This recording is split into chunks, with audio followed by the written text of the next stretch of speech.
Hermanos, esta tarde les invito a que puedan abrir sus Biblias en el Evangelio de Marcos. Pueda tenerlo allí para poder tener una oración antes de comenzar.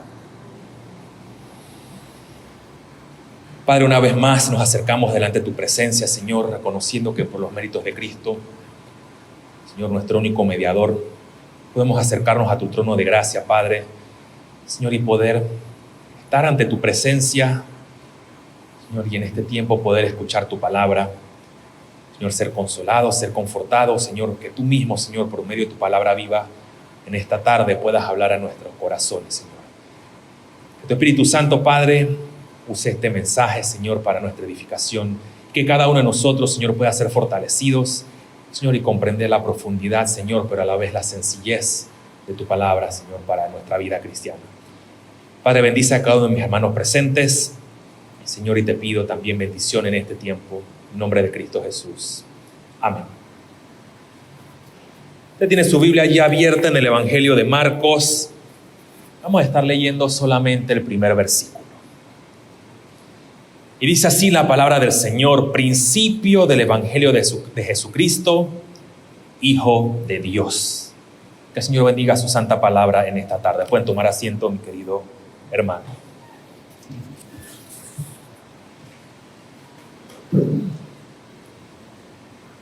Después de 3 años, lo que estuvimos atravesando con el libro de Éxodo, es decir, todo lo que estuvimos viendo durante esa temporada en el Antiguo Testamento, ahora nos vamos a adentrar en un nuevo viaje, si puede verlo de esa manera, pero esta vez en el Nuevo Testamento. No sé cuánto tiempo tomará, pero será un buen tiempito. Aunque esto no es tan antiguo como el libro del Éxodo, sí es bastante antiguo para nosotros. Tenemos que ver esto. Nos vamos a transportar 2000 años atrás aproximadamente, donde caminó nuestro Señor Jesucristo. Por lo que entonces tenemos que trasladarnos hacia este evangelio bastante corto, que es poco citado también, pero sigue siendo profundo y va a mostrar una riqueza abundante para nuestra vida cristiana. Eso es el Evangelio de Marcos. Realmente, el día de hoy, quiero dar algunos datos. Pienso yo y considero que son datos importantes para poder construir lo que nosotros vamos a estar viendo a lo largo de este Evangelio. Y lo primero que resalta, lo primero que nos viene a la mente es, si el Evangelio se llama Evangelio de Marcos, ¿quién es el autor? ¿Cierto? Y la respuesta fácil, la respuesta sencilla se llama Marcos. Sin embargo, entonces, ¿quién es Marcos? Si usted busca en el libro de Hechos, capítulo 12, versículo 12, nos va a decir que es hijo de María. ¿Okay? Una de las tantas Marías en la Biblia, pero nos dice que esa María es hermana de Bernabé. ¿Okay? Ahora, esta cita sí me acompaña a buscarla. El libro de Colosenses, capítulo 4, versículo 10.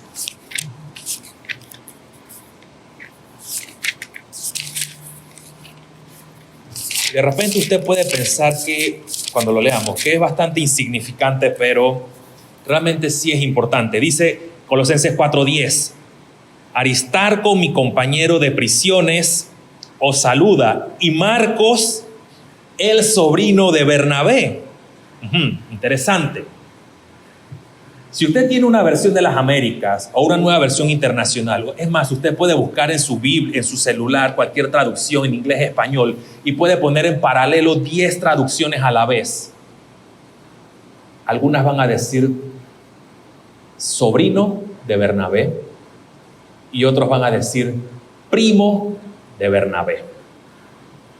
Y eso resulta interesante porque lo que dice en el griego dice que Marcos o Anepsios Barnaba. Anepsios significa en griego primo o hijo de la hermana. Entonces eso lo complica. El dato importante aquí es que era un familiar cercano de Bernabé, ya sea primo o sobrino. Eso se lo podemos dejar a los eruditos. Ellos son los que resolverán esos asuntos, pero dudo que los resuelvan. Marcos, su verdadero nombre era Juan. ¿Okay? Nombre hebreo Juan, pero su nombre romano era Marcos. Es lo mismo que sucedía con el apóstol Pablo. Pablo se llamaba Pablo, pero su nombre hebreo era Saulo. Pero en medio de los gentiles, él no se presentaba como Saulo, él se presentaba como Pablos, en su nombre romanizado o griego. Y es interesante porque algunos dicen que el nombre Marcos es una romanización del nombre Mardoqueo. Usted recuerda el cuento de Esther. Mardoqueo también era, algunos dicen que primo, otros dicen que tío de Esther. Ahora bien, el punto es, este Marcos, ¿cómo llega a ser relevante si no es uno de los 12 apóstoles? Bueno, lo importante es, si usted me acompaña a Primera de Pedro, capítulo 5, versículo 13, el apóstol Pedro dice: la iglesia que está en Babilonia, es decir, en Roma, elegida juntamente con vosotros, y Marcos, mi hijo, os saluda. A primera vista pareciera que Marcos fuera un hijo sanguíneo y que hubiera estado Pedro casado con María, pero no hay evidencia de eso, sino que él era un convertido o un discípulo del apóstol Pedro. Así que, sobrino o primo de Bernabé, familiar cercano, su nombre, Juan Marcos, un discípulo o convertido de Pedro. Pero también había algo interesante, un dato de este personaje. Y es que él va a acompañar o acompañó a Pablo y a Bernabé en su primer viaje misionero. Usted puede encontrar esa historia en Hechos capítulo 15, 38 al 40. Pero dice que en ese primer viaje misionero, Marcos, no se sabe detalles, simplemente abandonó el viaje misionero. Algunos comentaristas dicen que fue por enfermedad, otros dicen que la opresión satánica era tan fuerte que él se asustó y salió huyendo, otros dicen simplemente que no quiso estar. Pero ese no es el punto. El punto es que él se fue de Panfilia. Y esto es interesante, mi querido hermano, porque Bernabé le dice: Pablo, vamos a llevar a mi primo sobrino, Marcos, al segundo viaje. Pablo dice: no. Vamos, Pablo, vamos a llevarlo al segundo viaje porque él es un muchacho joven, necesita... No va con nosotros. Y tal fue el altercado entre ellos dos que dice que se dividieron. Así que Bernabé se llevó a Juan Marcos y Pablo se llevó a Silas. Así que Pablo no quiso llevarse a Juan Marcos. Pero es interesante porque si usted lee Hechos 9, cuando Pablo se convierte, ¿quién intercedió por Pablo en medio de los discípulos? José, hijo de consolación, llamado Bernabé. Fue Bernabé, el mismo Bernabé que intercedió por Pablo delante de los discípulos para que él fuera aceptado en medio de la congregación. Pero bueno, son datos importantes.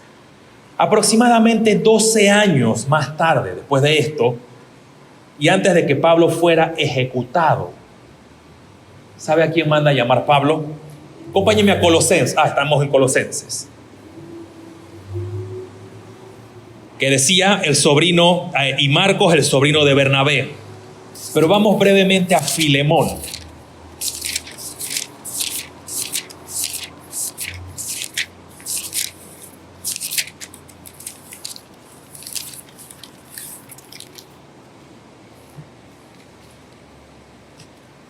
El autor de Filemón es el apóstol Pablo, versículo 24. Marcos, Aristarco, Demas y Lucas, que dice, mis colaboradores.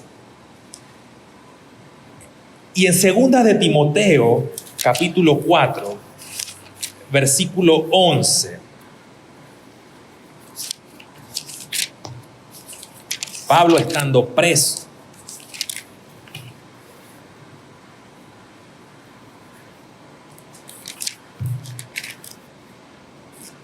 solo Lucas está conmigo. Toma ¿a quién? A Marcos y tráelo contigo. Le está diciendo eso a Timoteo. Mira, a ese muchacho Juan Marcos, tráemelo, porque me es útil para el ministerio. Hay algo entonces interesante aquí y hay algo que podemos aprender de esto. Para nosotros, lo más normal es desechar a las personas. Cuando algún cristiano no hace lo que nosotros queremos o no lo hace como queremos, o es más, o su comportamiento todavía se ve errático, lo primero que pensamos o decimos, y eso que él es cristiano. Un hijo de Dios jamás haría eso. Marcos, qué cobarde. La Biblia dice que los cobardes no entran en el reino de los cielos. ¿Qué fue lo que hizo Juan Marcos para que Pablo no quisiera ir con ellos? Los abandonó. Los abandonó en Panfilia. Y por tal motivo, entonces, podemos ver cómo él se restaura, cómo él es aceptado nuevamente. Por eso no es bueno hacer acepción de personas, ni estar emitiendo juicios de manera apresurada. El mismo Pablo tuvo la necesidad de apoyarse en alguien como Juan Marcos, que lo había abandonado. Y después lo manda a llamar, lo manda a buscar, dice, es útil para mí. ¿Cuánto más nosotros debemos ver a nuestros hermanos y a aquellos que han sido débiles en algún momento y darles ánimo, apoyarlos o ayudarlos en su restauración? ¿No le parece? Sucedió con Marcos, puede suceder con nosotros. ¿Cuál sería la importancia o cuál sería el enfoque que tiene este evangelio? Este evangelio, si usted lo ve, es bastante corto, pero hay un motivo para eso. Así que lo primero es, el trasfondo de Marcos es más que todo gentil, mayormente enfocado hacia los romanos. Si usted puede ver, y lo veremos la otra semana con más detalle, no hay genealogía. Así que eso nos da un poco de evidencia que si no hay genealogía, no hay personas judías en su contexto. Pero otros detalles también es que el Evangelio de Marcos usa términos romanos en vez de palabras arameas. Por ejemplo, en el 6:27, él para decir el verdugo o aquella persona que iba a matar, él usa el speculator. O también usa el término codrantes, que es para cuadrantes. Pero también hay términos que él usa que fueron traducidos del griego, o mejor dicho, términos semitas que son traducidos al griego. Por ejemplo, el Evangelio de Marcos es el único que habla de los Boanerges. Eso está en el 3:17. Marcos es el único que usa el término talita cumi, efata y también abba. Me refiero a los evangelios. Otro detalle interesante es que usted no va a encontrar aquí el Sermón del Monte. Hay muy pocos señalamientos de condena de Jesús hacia los judíos religiosos. Y otro detalle importante, a diferencia de Mateo, que usa 128 referencias al Antiguo Testamento, y Lucas aproximadamente 90 o 100, Marcos solamente usa 63. Pero hay un término que eso va a mostrar la mentalidad y de lo que estaba pasando, y va a ver cómo va a ir tomando forma todo. Él usa aproximadamente 40 veces el término inmediatamente. Inmediatamente. Y si usted lee el Evangelio, Marcos escribe así mismo, inmediatamente también. No hay sermones como en Mateo, pero sí hay énfasis en milagros. Hay un detalle importante, bastante práctico para nosotros acá. Puede parecer repetitivo. Cuando usted está leyendo su Biblia y dice, bueno, voy de Mateo, ahora voy a Marcos. Por lo menos es corto, pensarán algunos. Pero sí puede ser un poco repetitivo leer de Mateo y después a Marcos, pero hay detalles que no debemos olvidarnos. Lo primero es que toda la Escritura es inspirada por Dios. Pero esto está puesto de una manera porque los evangelios no son solamente para confirmar nuestra creencia de Jesucristo. Bueno, hay 4 evangelios y es para reafirmar simplemente que Jesús es el Hijo de Dios. Es cierto, pero hay detalles mucho más importantes. Y uno de esos es recordarnos lo que ya hemos leído acerca de nuestro Señor Jesucristo. Usted tiene todos los detalles de Mateo, pero cuando va a Marcos, los ve un poco más breve y dice, no se me olvida lo que hizo nuestro Señor Jesucristo. Otro detalle importante también es, Marcos dice, el Evangelio de Dios se ha acercado. Si usted ve en el capítulo 1, él empieza de una vez, como está escrito en el profeta Isaías. Habla de Juan el Bautista y de una vez empieza a hablar de Jesús. El reino de Dios se ha acercado y se mueve inevitablemente hacia la crucifixión y resurrección de Cristo. Así que esos son detalles de una manera genérica acerca del Evangelio.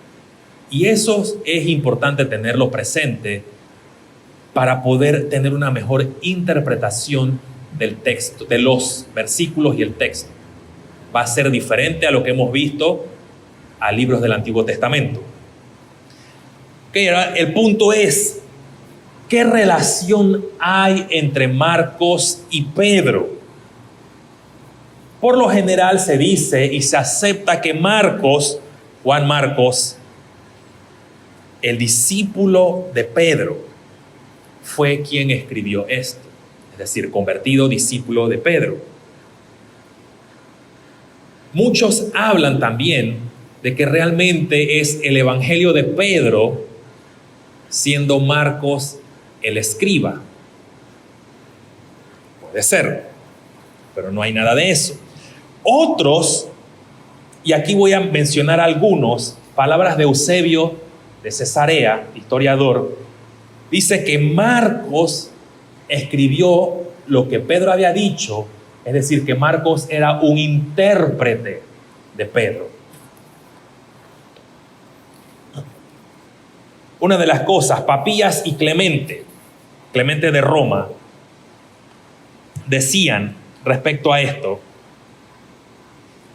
y dicen que el apóstol Pedro, cuando por revelación del Espíritu supo lo que se había hecho, es decir, se escribió el Evangelio, se escribió una carta, se alegró por la buena voluntad de aquellas gentes y aprobó el escrito para ser leído en las iglesias. Clemente cita en su libro cuarto, dice, de Marcos se hace mención Pedro en su primera carta. Dicen que esta la compuso en la misma Roma y que él mismo, es decir, Pedro, le da a entender o lo llama a esa ciudad, ¿se acuerda? Babilonia, que es Roma, y le dice, y mi hijo Marcos. Es decir, que Pedro está avalando el escrito de Marcos. Se me había escapado lo que decía Eusebio. Acá dice, efectivamente, pisándole los talones, los de Simón el Mago durante el mismo imperio de Claudio, año 45 al 54, la providencia universal, santísima y amantísima de los hombres, iba llevando de la mano hacia Roma como contra un tan gran azote de la vida. Y empieza a dar detalles de Simón el Mago y cómo Marcos estuvo aparentemente viendo todo lo que sucedía. Dice, Pedro llevando de oriente a los hombres de occidente la misma luz. Dice, en cambio, el esplendor de la religión brilló de tal manera sobre las inteligencias de los oyentes de Pedro que no se quedaban satisfechos con oírle una vez, ni con las enseñanzas escritas de la predicación divina, sino que con toda clase de exhortaciones, y ahí viene la parte importante, importunaban a Marcos. Es decir, según Eusebio, él escribió lo que Pedro estaba diciendo y simplemente lo plasmó. Dice Pedro entonces, Marcos dice, de quien se dice que escribió el Evangelio y era compañero de Pedro, dice, para que les dejase también un memorial escrito de la doctrina que de viva voz se les había transmitido.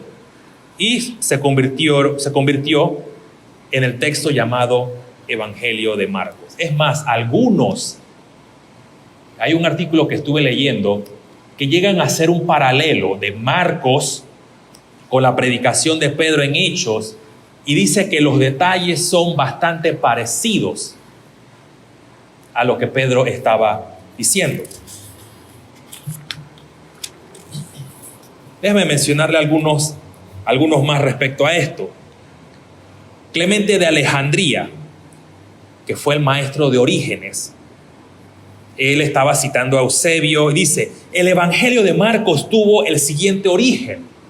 Y dice, hallándose Pedro en Roma, predicando públicamente la doctrina y explicando el Evangelio por el Espíritu, los que estaban presentes, y eran muchos, exhortaron a Marcos, ya que le seguía desde hacía largo tiempo y se acordaba de lo que había dicho Pedro, a que lo pusiera por escrito. Después que lo hizo, distribuyó el Evangelio a cuantos se los pedían. Y Pedro, al enterarse, dice, ni se lo impidió, ni lo estimuló. Simplemente, es la predicación, es el registro, puedes distribuirlo. Tertuliano dice en su tratado contra Marción, puede decirse que el Evangelio de Marcos público pertenece a Pedro, cuyo intérprete fue Marcos. Eso es lo que dice Tertuliano. Justino Mártir, otro, en su diálogo con Trifón, dice el término Boanerges, o mejor dicho, Justino Mártir cita, y él menciona el término Boanerges que solamente aparece en este evangelio. Uno más, y con estas citas paro en este punto, Ireneo de León, que fue contemporáneo de Clemente de Alejandría, hace un rato era Clemente de Roma, y de Tertuliano, y dice, Pedro y Pablo estaban en Roma evangelizando y poniendo los cimientos de la iglesia. Después de la muerte de estos, Marcos, discípulo e intérprete de Pedro, nos transmitió por escrito, él también, lo que Pedro había predicado. Es decir, si eso es así, nos va a ayudar a entender que el Evangelio, más que una cronología biográfica de nuestro Señor Jesucristo, podríamos verlo como una narrativa histórica o una predicación que fue registrada para recordar a la audiencia lo que estaba sucediendo o lo que había sucedido respecto a nuestro Señor Jesucristo.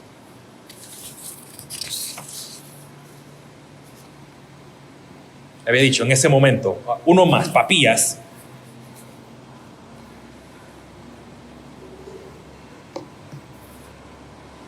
dice lo siguiente al investigar acerca del peregrinaje de Cristo sobre este mundo, Papías se interesaba más en la, una vez más, voz viva o testimonio oral de los primeros testigos que aún vivían que en documentos escritos. Basado entonces en lo que Papías dice haber aprendido de Juan, del apóstol, Eusebio lo cita más adelante y dice acerca de Marcos: Marcos, intérprete que fue de Pedro, puso cuidadosamente por escrito, aunque, y esto es importante, no con orden, sino, como dije, no con orden, cuánto recordaba de lo que el Señor Jesús había dicho y hecho, porque él no había oído al Señor, ni lo había seguido, sino, como dije, a Pedro más tarde, el cual impartía las enseñanzas según las necesidades de sus oyentes, y como quien se hace una composición de las sentencias del Señor. Y bueno, dice, él puso toda su preocupación en lo siguiente: no descuidar nada de cuanto había oído, ni engañar en ello lo más mínimo. Es decir, que lo que Marcos hizo es buscar ser lo más fiel, porque él escuchó a Pedro. Y de la predicación de Pedro, de ser así, él plasmó una y otra vez, después de escuchar al apóstol Pedro, y dijo: aquí está para los discípulos. Todo para preservar lo que hizo nuestro Señor Jesucristo mientras estuvo en esta tierra. Pero sabe que aquí hay algo también importante. ¿Por qué tantos detalles? Sí, a veces puede resultar un poquito pesado tantos detalles. Pero es importante esto. Hoy día la iglesia está sufriendo mucho. Hay apóstoles, hay pseudoapóstoles, hay hasta arcángeles dentro de las congregaciones que están alejados de la palabra de Dios. Otras personas simplemente quieren interpretar la Biblia como les dé la gana.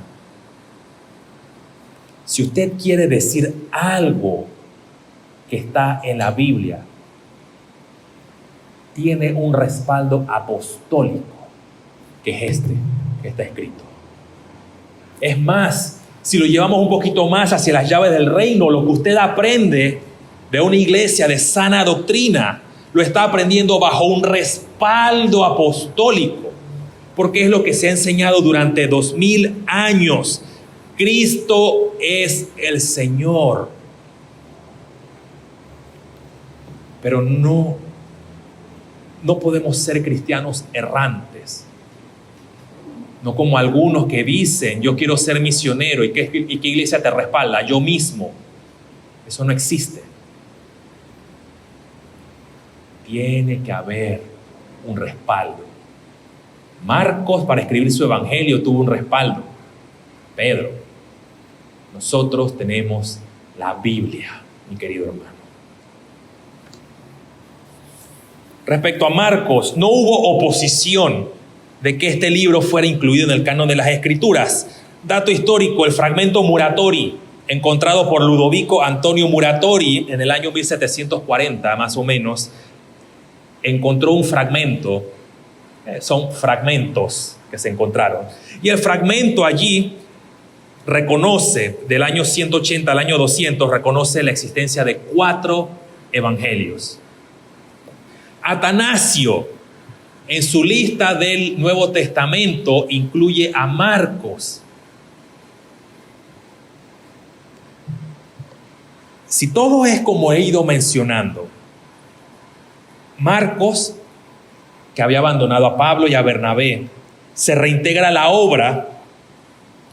No escribe por su propia cuenta, sino que busca registrar lo dicho por Pedro. Hay algo interesante del comentarista William Hendrickson, y él dice un dato importante acerca de cómo posiblemente era el carácter, la forma de ser de Marcos. Y dice así: A fin de cuentas, ¿quién fue Marcos?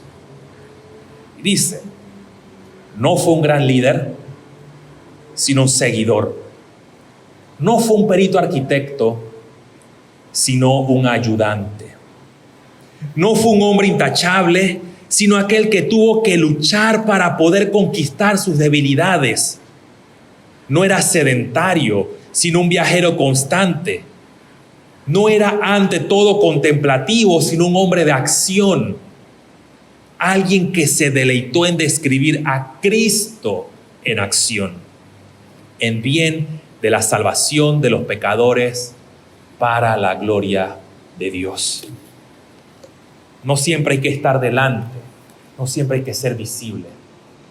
Podemos ver eso en Marcos. Pero a pesar de eso, su nombre quedó registrado.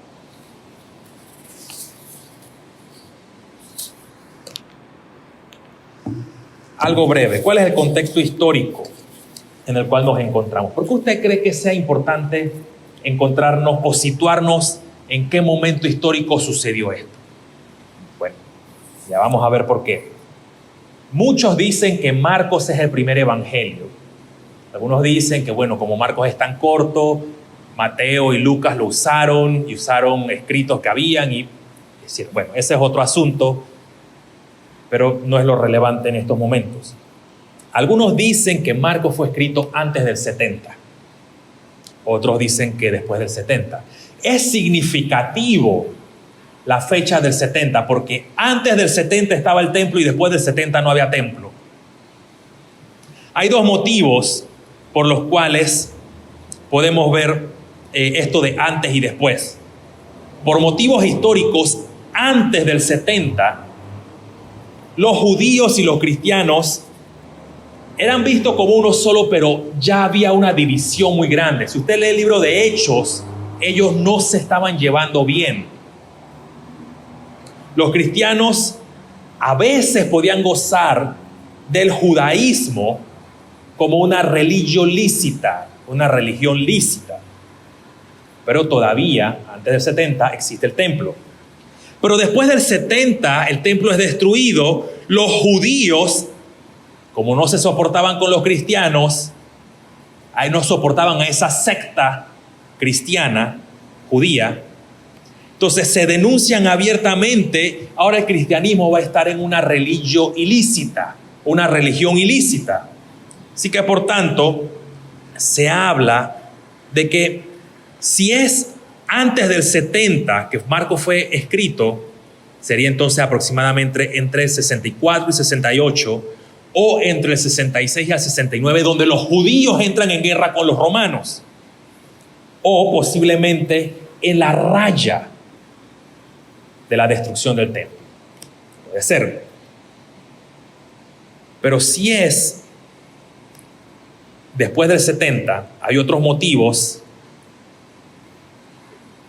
que van a dar a entender, pero la mayoría habla de que es antes del 70, pero si fuera después del 70, tendríamos que hacer un gran ajuste en todos los detalles. ¿Sabe por qué? Porque aparentemente si Marcos escribe a los judíos, a los cristianos en Roma, cerca del 64 al 68, había un emperador muy malo, llamado Nerón. Por eso es la importancia entonces de poder fecharlo, si es así, antes del 70. Hay algunos motivos internos que dan datos que sea después del 70. Y bueno, Marcos usa el término César, pero César no lo usa como sinécdoque para indicar a alguna manera de una persona, sino para acuñar la figura que está.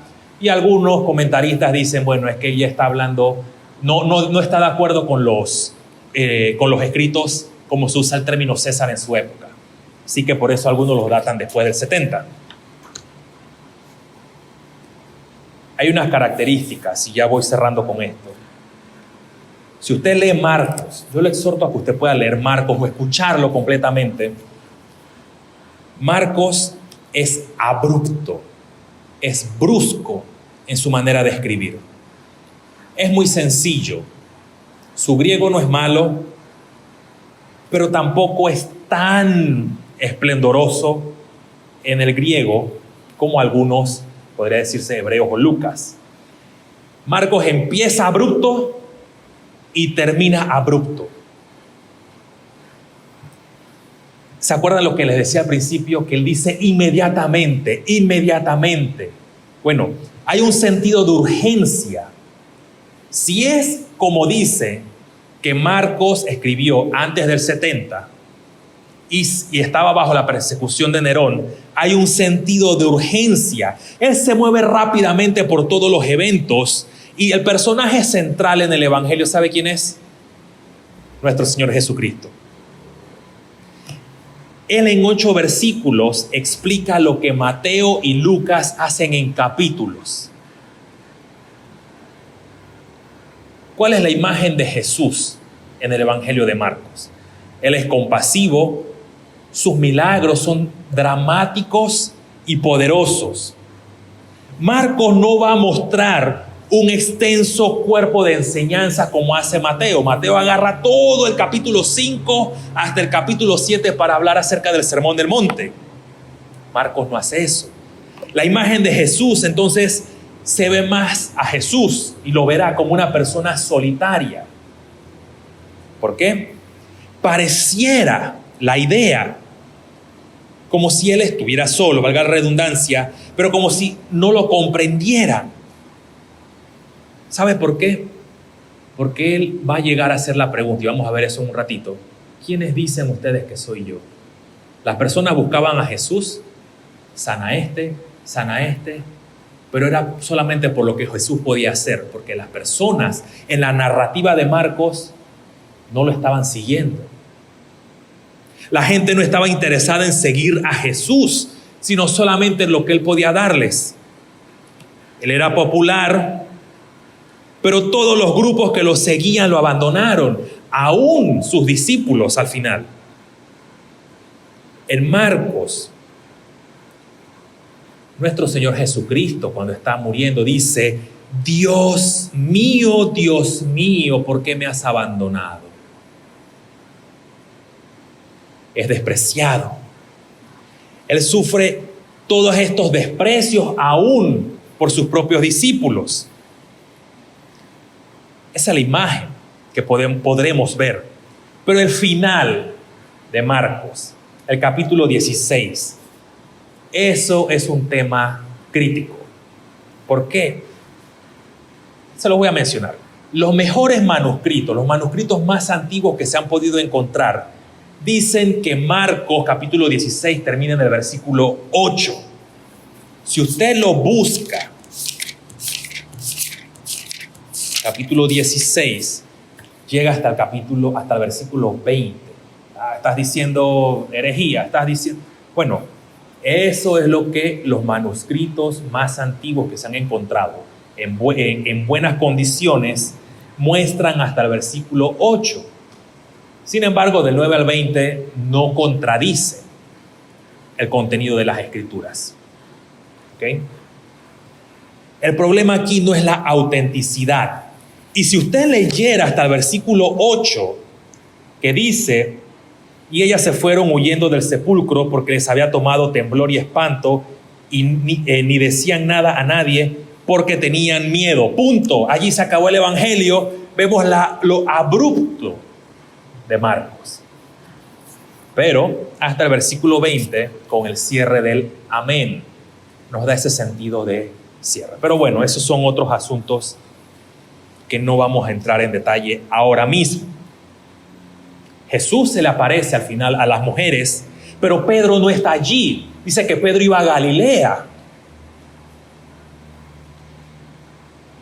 Pedro pareciera ser aquel, podremos decirlo de una manera, el perdedor, porque él fue el que negó a Jesús. Pero incluso Pedro, y al igual que Marcos, siguen siendo discípulos, porque se hace mención de Pedro. Los lectores de Marcos casi todos cristianos gentiles, en cada lugar que Marcos hace una referencia a algo judío, él tiene que explicarlo. Porque si son gentiles romanos, no sabe de qué le está hablando. Pero aquí viene el detalle importante. Lo apresurado, lo abrupto. La audiencia pareciera estar sufriendo. Posiblemente la persecución por parte del gobierno romano. La tradición, la historia registra la persecución bajo Nerón. Y es importante mencionarles esto. ¿Saben lo que hizo Nerón? Nerón tenía problemas. Y problemas muy grandes. Él mandó a incendiar Roma y culpó a los cristianos.